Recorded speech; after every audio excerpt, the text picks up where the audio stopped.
अस्सलामुअलैकुम, welcome to देसी health tips. तमाम देखने और सुनने वालों को खुश आमदीद। दोस्तों, आज की इस वीडियो में मैं आपके लिए एक बहुत ज़बरदस्त घरेलू टोटका लेकर आया हूं नफ्स की मोटाई और सख्ती के हवाले से।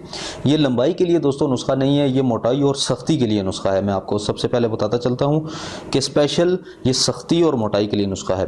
बहुत सारे लोगों ने मुझे कमेंट्स में रिक्वेस्ट की थी और मेरी वेबसाइट पर भी मुझे कमेंट्स में रिक्वेस्ट की थी और मुझे पर्सनली ईमेल भी की थी कि हकीम साहब, नफ्स की सख्ती के लिए कोई ऐसा नुस्खा बताएं और मोटाई के लिए नुस्खा बताएं। जो हमारी वाइफ है वो मोटाई पसंद करती है और सख्ती पसंद करती है और हमारे नफ्स में सही तरह तनाव नहीं आता, ढीलापन बहुत ज़्यादा रहता है। हमने मुश्तजनी बहुत ज़्यादा की है बचपन में, जिसकी वजह से ढीलापन रहता है। तो आज मैं इस वीडियो में आपको एक ज़बरदस्त घरेलू आसान और सादा तरीन नुस्खा आपकी खिदमत में लेकर हाजिर हुआ हूँ। उम्मीद करता हूँ आपको बहुत ज़्यादा पसंद आएगा। मेरी वीडियो को लाइक, कमेंट और शेयर ज़रूर कीजिएगा तमाम सोशल प्लेटफॉर्म पर, और ताकि दूसरे लोगों की भी इसमें हेल्प हो सके। ठीक है दोस्तों, तो सबसे पहले इसमें आपने लेने हैं जो हैं वो 2 इंग्रेडिएंट्स हैं। इसमें तीसरा भी शामिल कर सकते हैं, वो भी मैं बताता हूँ आपको, लेकिन 2 इंग्रेडिएंट्स आपने मस्ट लेने हैं। सबसे पहले है अंडा। ठीक है, अंडा लेकर इसको अच्छे तरीके के साथ इसको आपने फेंट लेना है। ये देख लें, मैंने पहले से तैयार करके रखा हुआ है, फेंट लिया इसको ताकि टाइम ज़ाया ना हो। ठीक है जी। और उसके बाद आपने लेना है कड़वा तेल, जमा का तेल जो होता है, ठीक है, और जिसको कड़वा तेल भी बोलते हैं, वो आपने लेना है। एक सरसों का तेल होता है, एक कड़वा तेल होता है। ये आपको मार्केट में बआसानी मिल जाएगा। ठीक है, ये आपने ले लेना है। अगर आप तीसरी चीज़ ऐड करना चाहते हैं वो है देसी घी, वो भी ऐड कर सकते हैं, उसको भी थोड़ा सा आपने ऐड करना है अगर आप कर सकते हैं तो। अगर नहीं कर सकते, नहीं खरीद सकते देसी घी, या आपको पता नहीं है कि उसकी असल की पहचान क्या है या कहाँ से मिलता है, तो आप ये दोनों चीज़ें मस्ट आपने लेनी है। इन दोनों में से आपने कोई स्किप नहीं करनी, लेकिन देसी घी को आप स्किप कर सकते हैं। ठीक है दोस्तों, इसका बनाने का तरीक़ाकार मैं आपको बताता चलता हूँ और फिर इसके साथ साथ आपको इसका इस्तेमाल भी बताऊँगा। तो चलिए मैं आपको बनाकर इसका तरीका दिखाता हूं। ठीक है, सबसे पहले आपने थोड़ा सा, यहां पर मैं आपको सिर्फ बनाने का तरीक़ाकार आपको बता देता हूं कि आपने किस तरीके के साथ आपने इसको बनाना है। ठीक है, जस्ट एक तरीक़ेकार समझाना होता है, और ताकि आप लोगों को कोई ऐसी मुश्किल ना हो कि बनाने में। इसमें थोड़ा सा आपने जो है वो जमा का तेल ऐड कर देना है, बस इतना सा।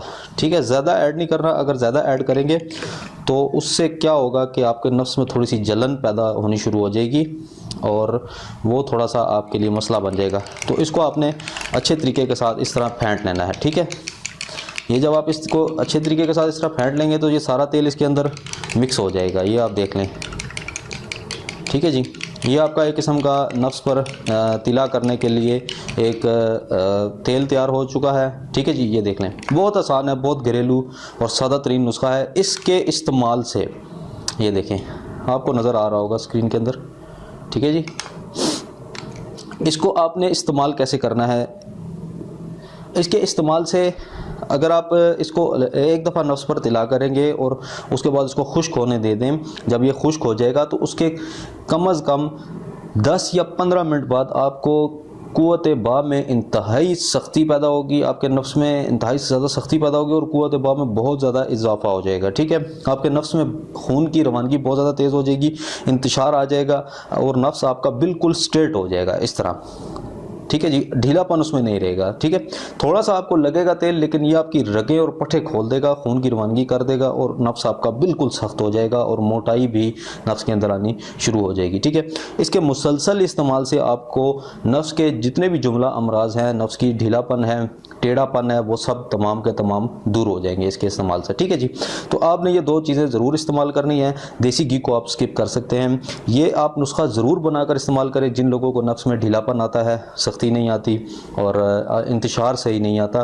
तो इसके लगाकर उसके बाद इसको आपने हम बिस्तरी से तकरीबन आपने पहले इसको गर्म पानी के साथ हल्के कपड़े के साथ लेकर और कपड़ा ऊपर से इस तरह साफ़ कर देना है कपड़े के साथ, या रुई के साथ गर्म पानी में डिप करके उसको रुई के साथ साफ़ करके फिर आपने हम बिस्तर होना है। अदरवाइज़ आपकी वाइफ के अंदर शर्मगाह के अंदर भी जलन महसूस हो सकती है अगर आपने इसको लगाकर हम बिस्तरी की तो। ठीक है जी, तो लगाकर हम बिस्तरी नहीं करनी, लगाकर इसको 10 से 15 मिनट के लिए रहने दें। ताकि इसमें थोड़ा सा तनाव आ जाए, नफ्स में सख्ती आ जाए। उसके बाद आप इसको हल्के पानी से नीम गर्म पानी के साथ इसको वॉश कर लें और उसके बाद जो है वो आप बिस्तरी कर सकते हैं। ठीक है दोस्तों, उम्मीद करता हूँ आपको ये वीडियो पसंद आई होगी। आप इस नुस्खे को ज़रूर इस्तेमाल करेंगे और अल्लाह ताला आपको इस नुस्खे से शफा याब ज़रूर करेंगे। ठीक है दोस्तों, मेरे चैनल को ज़रूर सब्सक्राइब करें, वीडियो को शेयर करें। मिलते हैं अगली किसी अच्छी वीडियो के साथ, तब तक के लिए मुझे इजाज़त दे। अल्लाह हाफ़िज़ व नासिर।